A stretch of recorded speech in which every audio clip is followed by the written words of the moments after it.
Rodrigo Pacheco, muy buenas noches, ¿cómo andas? Muy bien, mi querido Esteban, con gusto de saludarlos. ¿Qué hay en el mundo de la finanza y el varo? Pues mira, ha sido un día relativamente tranquilo en México. Obviamente no hay actividad bancaria ni bursátil, pero aún así el tipo de cambio, el peso, ha estado cotizándose el dólar por debajo de los 18 pesos. Es interesante, sobre todo porque si vemos al real brasileño, al peso colombiano, incluso al dólar canadiense, en el caso de las dos primeras, es decir, los latinoamericanos, perdieron algo de terreno frente al dólar, mientras que en el caso de Canadá ganó como 0.03% y el peso pues más bien tuvo una apreciación, tampoco nada extraordinario. ¿Qué está pasando? Bueno, pues que en Estados Unidos empieza a volverse a dibujar el fantasma de una recesión. Sobre todo suele dibujarse este fantasma cuando viene el Fed y le toca decidir la política monetaria, ¿no? Porque obviamente hay voces como la de Elon Musk que dicen, no, si el Fed sube la tasa, esto va a ser un desastre. Pero claro, es peor desastre tener una inflación alta. Digamos que ahí me declararía halcón en términos de política monetaria, porque sí creo que una inflación alta es mucho más difícil de controlar y más tardada y perjudica más a las personas. Y me llamó la atención en ese contexto, Esteban, que decía el presidente de la República más temprano en su conferencia que este año y el próximo no va a haber crisis, pero a lo mejor sí en el 2025 va a haber una crisis externa. Y esto obedece, en mi opinión, no a un análisis muy sesudo y profundo del panorama, pero yo dije, qué raro, ¿no? ¿Por qué 2025? ¿A qué se refiere el presidente? Y no, lo que pasa es que dice, no, antes de que venga la elección no va a haber crisis, pero pues ya que pase la crisis y vienen los ajustes. O sea, ya es por Exacto. dictamen. Y la verdad es que no funciona así, porque si bien el gobierno, cualquier gobierno, y más un presidencialista como el de Biden o bueno, el sistema presidencialista de Estados Unidos o de México, pues pon tú que a través de la política pública puedes hacer cosas para inyectar dinamismo a la economía. Lo cierto es que cuando tienes un banco central autónomo, como es el Banco de México o el Fed, pues ya puede decir el presidente Biden lo que quiera. Jerome Powell y sobre todo el Comité de Mercados Abiertos van a tomar una decisión pues con respecto a la política monetaria. Si tienen que subir la tasa, pues la van a subir, ¿no? Obviamente sí reciben presiones políticas de todo tipo, pero finalmente pues tienen un mandato claro, ¿no? Entonces yo dudo mucho, digamos, este análisis en términos de que la crisis llegue hasta 2025 porque Estados Unidos lo está planteando todo. Si no planean lo que ahorita decías, ¿no? O sea, hay un montón de cosas que uno se da cuenta que pues no, hay cero capacidad a veces de formular estrategias muy elaboradas de cualquier gobierno. Y en ese contexto, yo no, la verdad es que no me hace mucho sentido lo que dice el presidente. Más bien, sí se podría dibujar una recesión.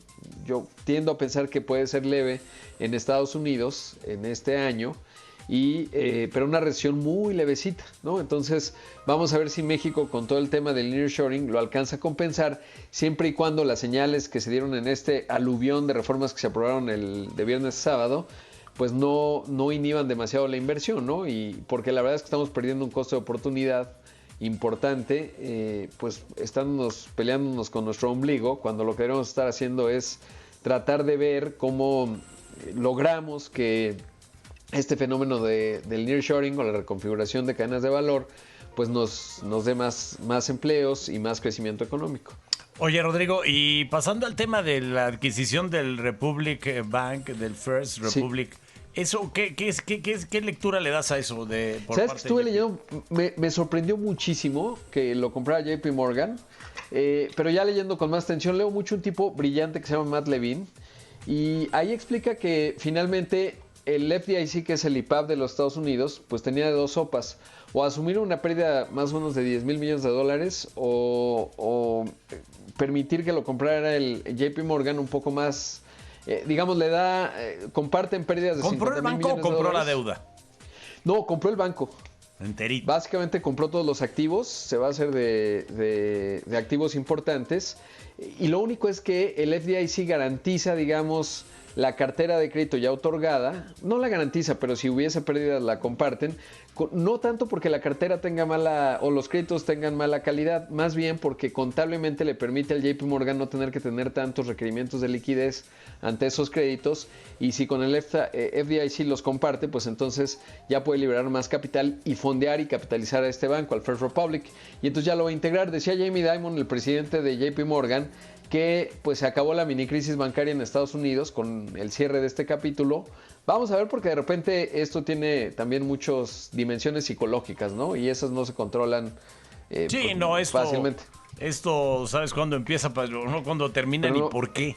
Exacto, pero ¿sabes qué me impresionó? Que en los resultados del First Republic perdió 100,000, bueno, no perdió, sacaron los ahorradores 100,000 millones de dólares en marzo nada más, una cosa enorme, ¿no? O sea, inusual además, inusual. ¿No? Y entonces, bueno, pues ahora sí parecería que con el JP Morgan va a estar respaldado, o sea, ya no hay problema. Claro, los accionistas del banco, chivediamo pronti, o sea, ya no tienen nada. Sí, no, los accionistas, los que tenían porcentaje de la propiedad del banco ya perdieron todo, ¿no?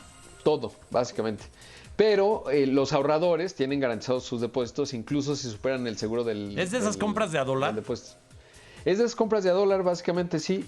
Hicieron incluso un proceso de licitación abierta y ganó el JP Morgan.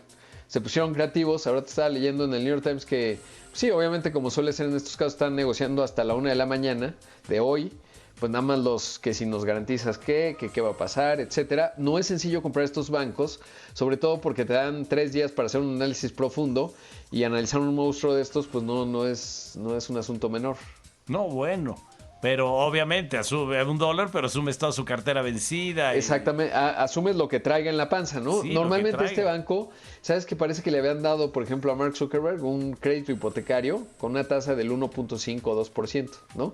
Entonces uno pensaría que alguien como Mark Zuckerberg o alguien muy afluente, pues sí la puede pagar, ¿no? Más bien la pide porque le sale más caro a veces pagar impuestos, ¿no? Sí, sabes que los muy ricos, muy ricos, les conviene más que vender acciones, pedir préstamos y el colateral, es decir, la garantía, que sean las acciones, porque cuando tú vendes acciones es una ganancia, la tasan con los impuestos y te quitan. Te quitan un porcentaje de impuestos sobre la renta. Bueno, a ti y a mí no estamos mucho en esa situación, ¿no? Como para que nos den un crédito por asomo, pero colateral de nuestras acciones. Lo que tienen que tener para que les convenga más eso. Exacto, entonces tú dirías, oye, Warren Buffett seguro no tiene deudas. No, ¿cómo no? Debe tener un montón de créditos sobre sus acciones. Por eso llamó mucho la atención Elon Musk cuando empezó a vender acciones, ¿no? En vez de hacer eso, pedir créditos sobre... Lo malo es que si un día viene una crisis... Exacto, colapsa el precio de tu empresa y bye, ¿no? Chao. Pues buena charla, para hacer lunes tuvo de alarido, mi querido Rodrigo. Que tengas buena noche y buen inicio de semana. Gracias, Esteban. Te mando un gran abrazo.